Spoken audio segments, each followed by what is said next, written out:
हैं। तो यहाँ पे पीएच स्केल जो है वो आप लोगों को शो हो रहा है। तो सबसे पहले ये जान लेते हैं कि पीएच स्केल का जो डिस्कवरी है वो किसने किया था। 1909 में सोरेनसन नाम के जो साइंटिस्ट थे, यहाँ पे मैंने लिखा भी हुआ है, 1909 में सोरेनसन नाम के जो साइंटिस्ट थे उन्होंने इस पीएच स्केल की जो है वो डिस्कवरी किया हुआ है।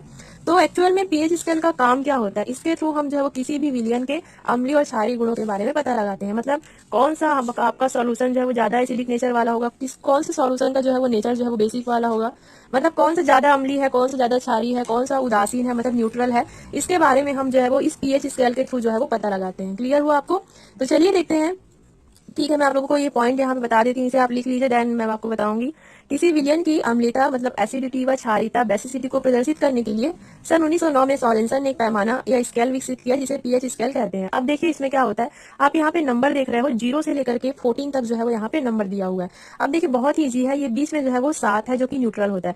अगर 7 से इस तरफ कोई भी वैल्यू आता है, जैसे मान लीजिए कोई सॉल्यूशन है आपके पास, उसका वैल्यू जो है वो 3 आता है, तो 7 से अगर इस तरफ आएगा मतलब लेफ्ट साइड आता है, जैसे कि 0 1 2 3 4 5 6, तो वो क्या होगा, वो जो भी सॉल्यूशन होगा हमारा जो है वो एसिडिक नेचर वाला होगा, मतलब उस सॉल्यूशन को जो है वो हम अम्लीय कहेंगे। और अगर किसी भी सॉल्यूशन का पीएच वैल्यू जो है वो 11 आता है, 10 आता है, मतलब 7 से अगर इस पार आता है 14 तक जो भी आता है, उसे हम क्या कहेंगे, क्षारीय कहेंगे, फिर बेसिसिटी कहेंगे। और अगर 7 में आता है, बीच में आता है, तो वो क्या होगा, उदासीन होगा, न्यूट्रल होगा। जैसे कि आप एग्जाम्पल के लिए ले लीजिए वाटर का पीएच वैल्यू कितना होता है, 7 होता है। तो 7 क्या होता है, न्यूट्रल होता है, मतलब ना वो एसिडिक में आता है ना वो बेसिक में आता है। फिर ये भी कह सकते हो एसिडिक, थोड़ा थोड़ा एसिडिक नेचर वाला भी होता है और थोड़ा थोड़ा बेसिक नेचर वाला भी होता है। तो बीच में जो है वो आपका न्यूट्रल होगा।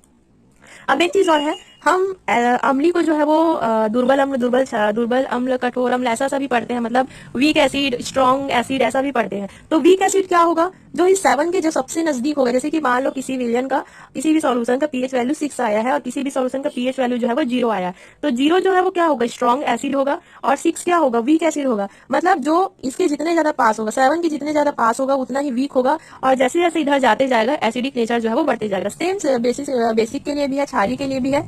कोई हमारा विलियन कितना एल्केलाइन होगा वो इस पर डिपेंड करता है कि वो कितना दूर है। मतलब अगर 8 है तो थोड़ा कम है, देन 9 है तो थोड़ा ज्यादा है, देन 10 11 12 13 14, इस तरीके से हम जो है वो इस पीएच स्केल का जो है वो यूज करते हैं। समझ आया आप लोगों को? अब यहाँ पे एक और चीज आप लोगों को शो हो रहा है, माइनस, जैसे कि आप देख रहे हो, यहाँ पे आप देख रहे हो 10 टू द पावर -1, मतलब इस तरीके से है, 10 की घात ऋण 1, 10 की घात ऋण 2, इस तरीके से भी यहाँ पे दिया हुआ है। तो ये सब क्या है, ये सब जो है वो H+ कॉन्सेंट्रेशन है, मतलब जिसे हम H+ सांद्रता भी कहते हैं। मतलब H+ आयन का जो है वो सांद्रण जो है वो यहाँ पे H+ कॉन्सेंट्रेशन है, मतलब जिसे हम H+ सांद्रता भी कहते हैं। मतलब H+ आयन का जो है वो सांद्रण जो है वो यहाँ पे जो है वो लिखा गया है। तो एक चीज और बता दूं, पीएच स्केल, पीएच का जो फुल फॉर्म होता है वो होता है पावर ऑफ हाइड्रोजन, या फिर आप ये कह सकते हो पोटेंशियल ऑफ हाइड्रोजन। तो इसका मतलब क्या होता है, देखिए इसके थ्रू भी हम जो है वो किसी भी हमारे सॉल्यूशन का जो है वो एसिडिक या फिर बेसिक नेचर के बारे में जो है वो पता लगा सकते हैं। यानी किसी भी सॉल्यूशन का जो H+ कॉन्सेंट्रेशन होगा, मान लीजिए वो 10 की घात ऋण 3 है, ठीक है, तो उसका जो आपका उसका जो नेचर होगा वो क्या होगा, एसिडिक होगा। मतलब कॉन्सेंट्रेशन जो है वो जितना ज्यादा रहेगा वो आपका विलियन जो है वो उतना ही ज्यादा एसिडिक नेचर वाला होगा। जैसे कि यहाँ पे आप देख रहे हो 10 की घात ऋण 1 है, ठीक है, तो ये अगर 10 की घात ऋण 1 किसी भी विलियन का अगर H+ कॉन्सेंट्रेशन इतना है, मतलब वो बहुत ज्यादा एसिडिक नेचर वाला होगा। और जैसे जैसे हम इधर जो है वो कम होते जाएगा, जैसे जैसे कॉन्सेंट्रेशन जो है वो कम होते जाएगा, जैसे कि अब 10 की घात ऋण क्या बहुत ज्यादा कॉन्सेंट्रेशन है, अब 10 की घात ऋण 14 क्या कम कॉन्सेंट्रेशन है, तो अगर किसी भी सॉल्यूशन का कॉन्सेंट्रेशन जो है वो कम रहेगा तो वो जो सॉल्यूशन होगा वो बेसिक नेचर वाला होगा।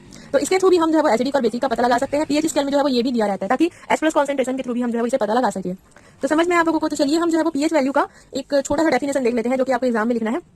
किसी विलियन का पीएच मान उसके H+ आयन सांद्रण का ऋण चिन्ह के साथ आधार 10 पर लघुगणक होता है। देखिए इसमें क्या कहा जा रहा है, किसी विलियन का पीएच मान, जैसे कि मान लो वाटर का हम देख रहे हैं H+ आयन और OH- आयन होते हैं, इसका जो पीएच वैल्यू आप यहाँ पे देख रहे हो 10 की घात ऋण 7 है। तो इसका मतलब क्या हुआ, H+ आयन का सांद्रण जो होता है ऋण चिन्ह के साथ, मतलब यहाँ पे आप देख रहे हो पीएच वैल्यू किसमें है, पूरा ऋण चिन्ह में है, पूरा यहाँ पे निगेटिव साइन आप लोगों को दिख रहा है। तो जब हम 10 की घात पे उसे लगाते हैं, मतलब जब बेस में हम जो है वो 10 रखते हैं, मतलब जब हम जो है वो आधार की जगह जो है वो 10 रखते हैं, जैसे कि आप यहाँ पे देख रहे हो ऋण चिन्ह के साथ आधार जो है वो 10 है, तो ये आपका क्या होता है, पीएच वैल्यू होता है। बहुत ही सिंपल सा जो है वो इसका डेफिनेशन है, और ये आपका फॉर्मूला है पीएच का, जिसके थ्रू जो है वो आप किसी भी सॉल्यूशन का जो है वो पीएच वैल्यू जो है वो ज्ञात कर सकते हो। आगे जब आप इसका मैथ्स वगैरह सॉल्व करोगे तो ये फॉर्मूला जो है वो काफी ज्यादा यूज होगा, जिसका उपयोग आपको करना है। लेकिन यहाँ पे हम जो है वो पीएच, पीओएच और पीकेडब्ल्यू भी पढ़ेंगे आगे, मैं आप लोगों को बताऊंगी ये सब क्या है। तो आप जो है वो इसका भी फॉर्मूला जो है वो लिख लीजिए। अगर पीओएच आता है तो मतलब कुछ नहीं होगा, जैसे कि पीएच है तो यहाँ पे H+ कॉन्सेंट्रेशन को दर्शाएंगे, पीओएच है तो यहाँ पे OH- कॉन्सेंट्रेशन को दर्शाएंगे, अगर पीकेडब्ल्यू है तो यहाँ पे केडब्ल्यू लिख देंगे, बाकी एज इट इज होगा।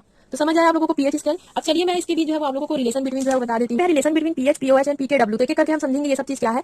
तो जैसा कि यहाँ पे आप देख रहे हो वाटर वाटर का फॉर्मूला आप जानते हो H2O, और H2O में H+ आयन और OH- आयन होते हैं। और अगर हम H+ और OH कॉन्सेंट्रेशन का अगर हम जो है यहाँ पे pH वैल्यू अगर देखते हैं तो ये आपका होता है 1 × 10⁻⁻⁷। मतलब यहाँ पे जैसे कि आपको पता है जो वाटर का जो होता है, चाहे वो H+ के लिए हो चाहे वो OH- के लिए, अगर वाटर की बात हो रही है तो इसका जो pH वैल्यू होता है वो 10⁻⁷ ही होता है। क्लियर हुआ? तो दोनों का जो है वो आप जो है वो 1 × 10⁻⁷ करके जो है वो लिखोगे, और अगर हम इसे जो है वो pH करके लिखते हैं जैसे कि pH और POH, तो दोनों का जो है वो आपका 7 ही आंसर आएगा।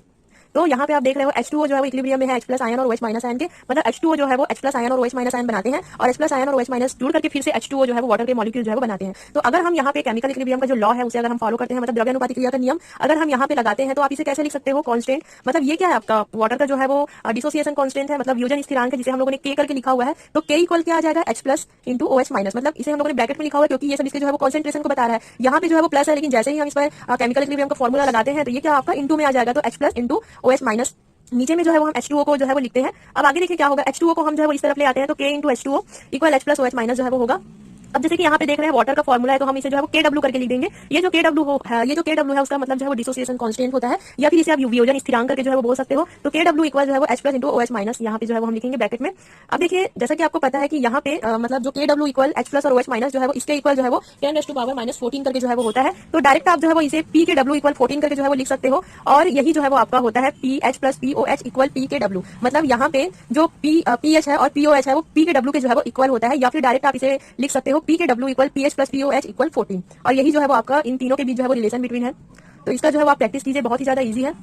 तो अगर आपको कभी भी एग्जाम में पूछा जाए कि PH, POH और PKW के बीच क्या रिलेशन है, तो आप सिंपल सा ये चीज जो है वो आपको एक्सप्लेन करना होगा, लास्ट में आपको ये जो है वो लिखना